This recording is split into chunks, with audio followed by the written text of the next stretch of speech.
Welcome back to Bonnie's Life.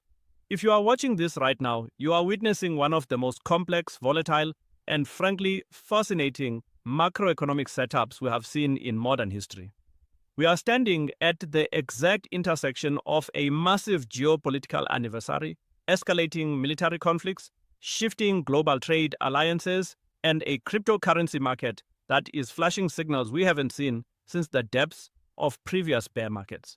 Over the next 30 minutes, we are going to dissect the reality of what is happening behind the scenes, the data that mainstream media either doesn't understand or simply isn't showing you.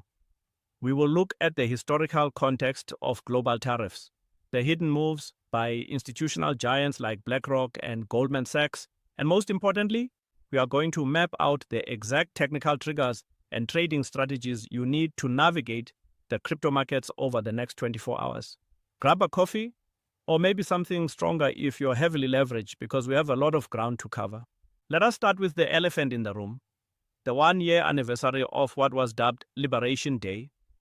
Exactly 1 year ago, on April 2nd, 2025, the global markets were sent into an absolute tailspin when unprecedented tariffs were announced against every single United States trading partner.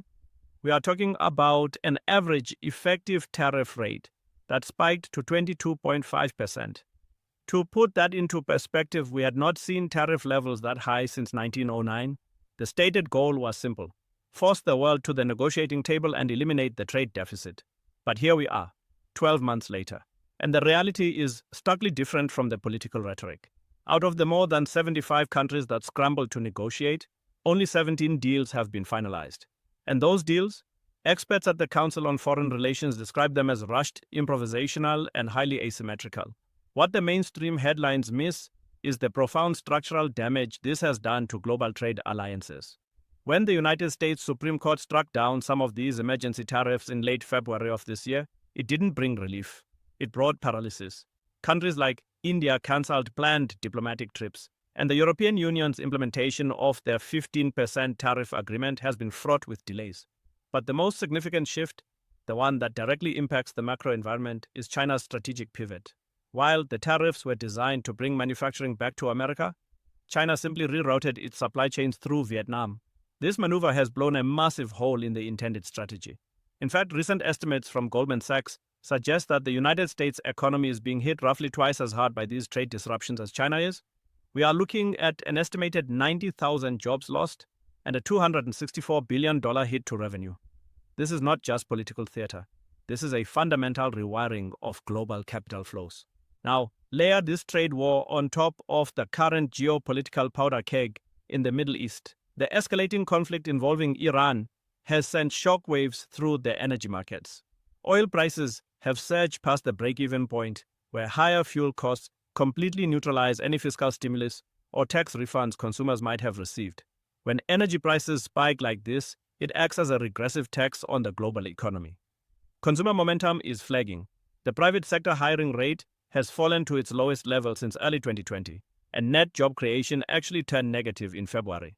The Federal Reserve is trapped. They are constrained by dueling mandates. They need to cut rates to stimulate a cooling economy, but they cannot ignore the sticky inflation being driven by this energy shock and a global memory chip shortage. The base case among leading economists is now narrowing to perhaps just one rate cut in the second half of 2026. So how does all of this macroeconomic chaos translate to the cryptocurrency markets? To understand that, we have to look at what the institutional giants are doing, because their actions tell a very different story than the panic you see on retail trading forums. Let's talk about Larry Fink and BlackRock. A few years ago, Fink famously dismissed Bitcoin as an index of money laundering. Fast forward to his 2026 annual shareholder letter, and he is projecting that BlackRock's digital asset ventures could generate $500 million in annual revenue by 2030. BlackRock is betting billions that tokenized funds and digital wallets will do for Wall Street what the internet did for mail. They aren't just dipping their toes in the water, they are building the plumbing for the next generation of global finance. And it is not just BlackRock. We are seeing a massive race among traditional finance heavyweights to dominate new crypto sectors. Jamie Dimon at JP Morgan, another historical crypto skeptic, has signaled that the bank is weighing a move into prediction markets. Goldman Sachs CEO David Solomon recently called prediction markets super interesting during an earnings call. Why? Because in a world of extreme geopolitical uncertainty, the ability to hedge risk through decentralized blockchain-based prediction markets is incredibly valuable. Meanwhile, you have Michael Saylor and his company holding over 687,000 Bitcoin, acquired for nearly $52 billion. The institutions are not selling. They are accumulating and building infrastructure. They understand that in a world where global M2 money supply growth is accelerating, currently running around 8% year over year, hard assets like Bitcoin become the ultimate hedge against fiat currency debasement. But let us bring this down to the immediate reality of the charts, because understanding the macro picture is only half the battle. The other half is timing, and right now, the technical setup for Bitcoin is incredibly precarious. We are currently trapped in a massive consolidation range between $60,000 and $75,000. This range has held for the last 8 weeks, ever since the late January break below the $84,000 support level served as a glaring warning sign that the market was exhausted. If we look at the historically reliable 4-year halving cycle, the data suggests we might be in for a prolonged period of pain. The April 2024 halving took Bitcoin's inflation rate below 1%, making it scarcer than gold. But the cycle analysis indicates that the peak of this current epoch was likely reached at the start of the fourth quarter of 2025. If history rhymes, a durable cycle-ending bottom might not be found until closer to the fourth quarter of 2026. This means we could be grinding through a bear market or a sideways chop through the third quarter of this year. However, there are conflicting signals that make this environment a trader's paradise if you know what to look for. The MVRVZ score, which compares the current market value to the realized value, essentially the aggregate cost basis of all outstanding Bitcoin, has plummeted to 0.5. Historically, a score approaching 0 is indicative of a bear market bottom zone. Furthermore, while we have seen some distribution, the total inflows into spot Bitcoin ETFs remain near $60 billion. As long as traditional finance continues to bid on these dips, the downside may be more limited than in previous cycles. But here is the critical data point that you must pay attention to: the behavior of long-term holders. The proportion of Bitcoin held for at least 1 year has fallen from record highs above 70% to stabilize just below 60%. A 10% drop might not sound like much, but in absolute terms, that represents over 2 million Bitcoin entering the marginal supply. That is a massive wall of overhead resistance that the market has to chew through. When the hodlers start taking profits, it creates a ceiling on price action that requires immense new liquidity to break. This brings us to the immediate danger zone. This weekend, we are heading into the Good Friday holiday, and this creates a massive liquidity gap. Traditional markets are closed. The CME futures market is offline. The massive ETF inflows that have been providing a steady bid under the market are paused. Crypto, however, trades 24/7. When you remove the institutional liquidity from the order books, the market becomes incredibly thin. Thin liquidity means that any sudden news event, a geopolitical escalation in the Middle East, a sudden spike in oil prices, or an unexpected tariff announcement from the White House can trigger outsized violent price swings. We saw a preview of this just days ago when the market dropped sharply following presidential comments regarding the Iran conflict. The liquidations were brutal, and interestingly, we even saw a $17 million hit taken by an oil trader dealing in tokenized crude, proving that the crypto and traditional commodity markets are becoming increasingly intertwined. So, how do we trade this over the next 24 hours? What are the specific triggers and strategies you need to employ? Let us break it down for both beginners and advanced traders. First, the technical triggers. Bitcoin is currently hovering around the $66,500 mark. The immediate critical support zone lies between $63,000 and $65,000. If we see a sudden geopolitical shock over the weekend while liquidity is thin, this is the level that must hold. If $63,000 breaks with volume, the next major structural support doesn't arrive until the high 50s. On the upside, the near-term barrier is $69,000, which aligns with the 50-period moving average on the shorter timeframes. But the real line in the sand, the level that dictates a shift in the macro trend, is the resistance zone between $72,000 and $75,000. For a confirmed bullish reversal, we need to see Bitcoin not just pierce $74,000, but closed consecutive daily candles above $76,000, followed by a successful retest of $75,000 as new support. Until that happens, any rally into the low $70,000 should be viewed with extreme suspicion as a potential lower high in a broader downtrend. As analysts at CryptoQuant have pointed out, any relief rally will face massive resistance between $71,500 and $81,200, levels that have kept prior rebounds. If you are a beginner, the best strategy for the next 24 to 48 hours is capital preservation. Holding cash in the short term is a highly valid position. When the market is this volatile and liquidity is this thin, the goal is not to catch every tick. The goal is to survive so you can deploy capital when the trend is clear. Do not get chopped up trying to trade the noise of weekend headlines.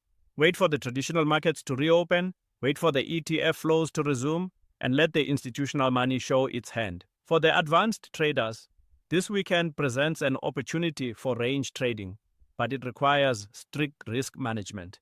You are playing the $63,000 to $69,000 ping pong match.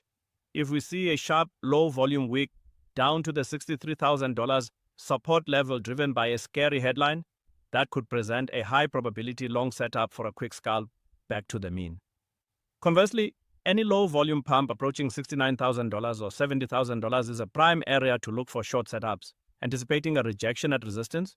You also need to be watching cross-asset correlations. Keep a very close eye on the S&P 500 futures when they reopen, specifically the 50% Fibonacci retracement level, which has been acting as a pivot point for broader market risk appetite. Furthermore, monitor the price of crude oil. If we see a sudden spike in WTI or Brent crude due to tensions in the Strait of Hormuz, expect a corresponding risk-off move in crypto. The days of Bitcoin being completely uncorrelated to macro events are over. It is now a highly sensitive gauge of global liquidity and geopolitical anxiety. We also have to consider the regulatory landscape, which is quietly becoming the most constructive environment digital assets have ever seen in the United States.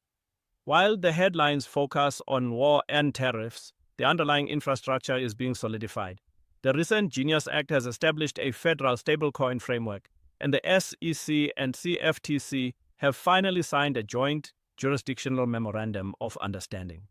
This regulatory clarity is exactly what the massive pools of sidelined institutional capital have been waiting for. Furthermore, we are seeing incredible developments on the technology side. Vitalik Buterin and the Ethereum developers are pushing forward with new projects aimed at fixing network fragmentation, and Vitalik recently detailed a highly secure, local-first AI stack that integrates with the blockchain. The fundamental technology is advancing at breakneck speed, even if the price action is currently bogged down by macro headwinds. In summary, we are navigating a perfect storm. We have the anniversary of a global trade war that has fundamentally altered supply chains and damaged diplomatic credibility. We have an escalating conflict in the Middle East that is driving up energy prices and tying the hands of the Federal Reserve. We have a Bitcoin market that is caught in a massive technical consolidation, weighed down by long-term holders taking profits, yet supported by relentless institutional accumulation from the likes of BlackRock and MicroStrategy. And we are heading into a holiday weekend where thin liquidity threatens to amplify every single headline into a massive price swing. The key to surviving and thriving in this environment is to remove emotion from the equation. The mainstream media will try to panic you with headlines about the death of crypto or the collapse of the global economy. Ignore the noise. Focus on the data. Watch the M2 money supply growth. Watch the ETF inflows when they resume. Respect the technical levels. $63,000 on the downside, $74,000 on the upside. This is not a time for blind conviction. It is a time for calculated tactical execution. The institutions are playing a multi-year game of chess, accumulating assets while the retail market plays checkers with high leverage. Decide which game you want to play. That is the reality of the global markets today. I will be monitoring the charts closely throughout the weekend, and if any of these critical levels break, you will be the first to know. Stay sharp, manage your risk, and do not let the weekend volatility shake you out of your long-term positions. Thank you for tuning in to Bonnie's Life. If you found this deep dive valuable, make sure to hit that like button, subscribe to the channel, and turn on notifications so you never miss an update. Leave a comment below with your targets for Bitcoin this weekend. I read every single one of them. Until next time, trade smart and stay safe out there.